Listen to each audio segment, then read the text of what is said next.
Previous class we have discussed regarding the serial port control register, how to utilize the serial port control register for different modes of operation at different baud rates, how exactly we can utilize the pin number SCON.5 to have a communication under different modes of operation, and what will happen to your enable return, that is RI, TI, receive bit, transmit bit, all these pins, what will happen if we are operating at different modes of operation.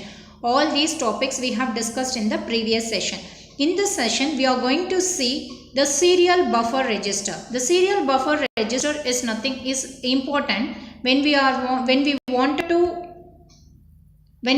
to store the data. So it is nothing but S buffer. It is represented with a term called S buffer. It is represented with a term called S buffer. S buffer is nothing but serial buffer which is used to store the data both on your transmitting side as well as on your receiving side.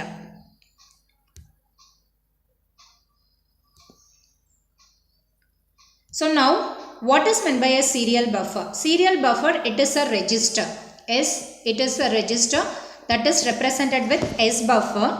It is a 8-bit register which is used to store the data. So when you have a transmitter and receiver, so the transmitter will transmit the data to the receiving using a channel or bus. So bus is nothing but a group of wire. To transmit the data has to be available, right? So that will be available on your S buffer register. So from this S buffer register, your transmitting will receive the data. Once the data is received in the transmitter from your S buffer, it starts to place the bits of the data onto the communication channel so that the receiver can receive it.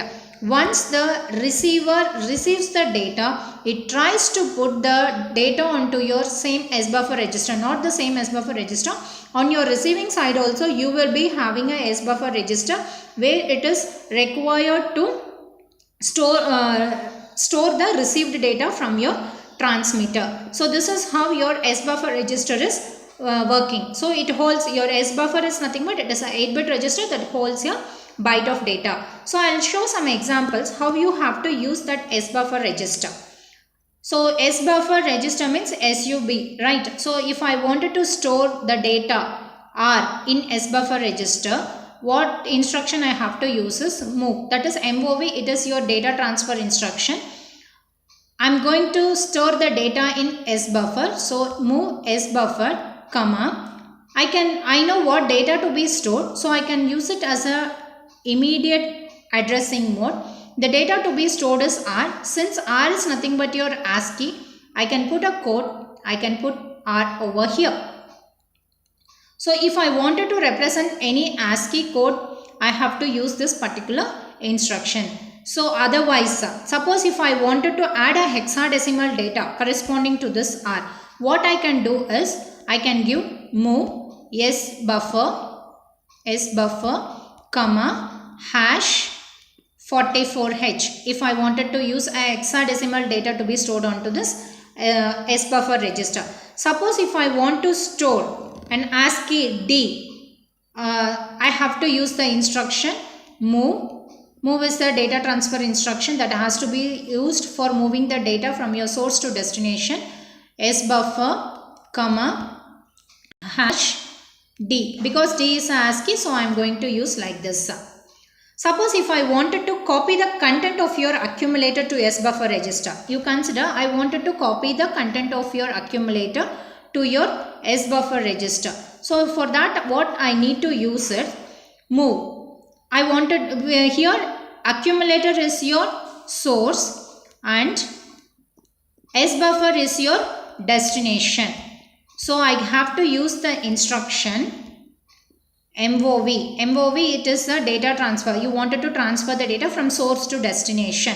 So I wanted to load S buffer with the content of your accumulator. So I can write like this. Move S buffer, comma, A. Suppose if I wanted to copy the content of the your S buffer register to accumulator. That is, I wanted to copy the content of your S buffer to accumulator. This is going to be your source and accumulator is going to be your destination. So in this condition, you wanted to use the instruction mov. I wanted to copy S buffer to A, so mov A comma S buffer. Clear? So in different ways you can use this S buffer register to store your byte of data. Now we will be seeing one program. I wanted to tell what is the steps required to transmit the data serially. These are all the steps. It is a mandatory steps that you have to follow for for transmitting your data. The key points to be noted. To transmit the data, the key points to be noted is, first you have to load your TMOD register.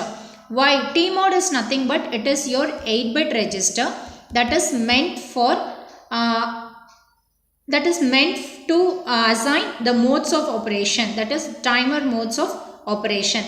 To transmit the data serially via TXT, or you wanted to receive the data serially, always you have to use an 8-bit auto reload in case of your timer mode. 8-bit auto reload.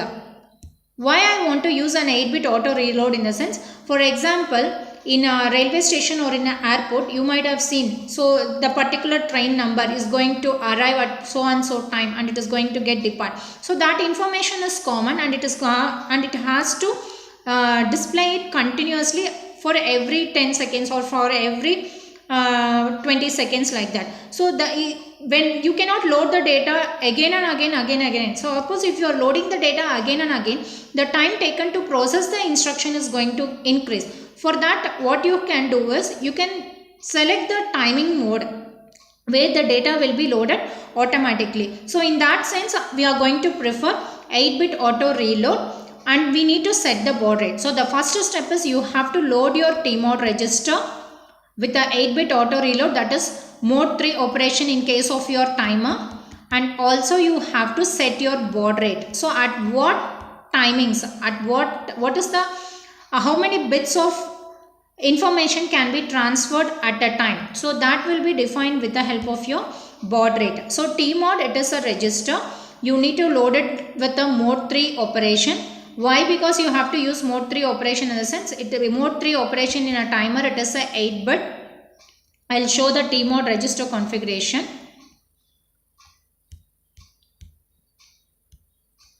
So the first 4-bit, it is for your timer 0, and the next one it is for your timer 1. This will define your modes of operation.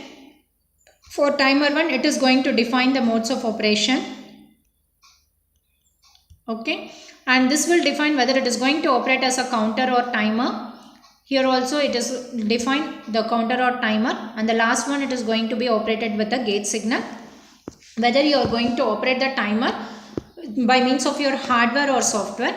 In case if you are going to operate the timer by means of software, this is going to be 1. If you are going to operate the timer by means of software means 0, hardware means it is equal to 1.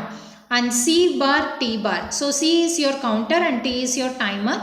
Counter is your active high signal, that is when you give 1 in this particular block, the timer 1 will act as a counter. Suppose if you give 0 in this block, the timer 1 will act as a T1 will act as a timer, and M1 and M0 will define the modes of operation. This is the bit pattern of your TMOD register.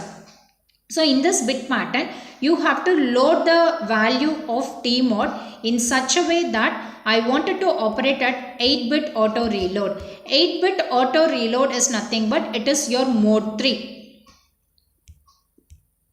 It is mode 3, and also you have to define the baud rate to transmit the data, that is how much bits of data per second it has to be transmitted. All these things will be the first step while transmitting the data serially in case of your 8051.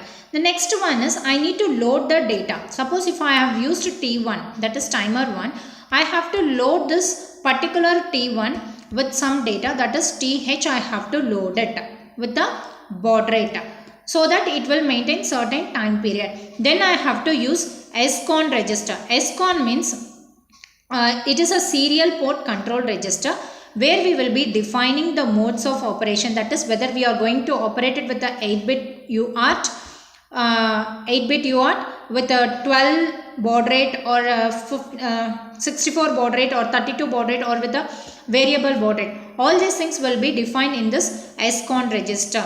Then I have to make the display to work or to transmit the data, you have to start your timer. So to start the timer, you have to use the instruction called setbtr. Suppose if I am going to use timer 1, I will be using setbtr1. Then once the timer run bit has been started, frequently you have to check your timer flag. If I am going to use TR1, then the corresponding timer flag will be TF1. TF1 will be checked till the timer flag is not having a bit. That is, until this timer flag is equal to 1, the particular loop has to run.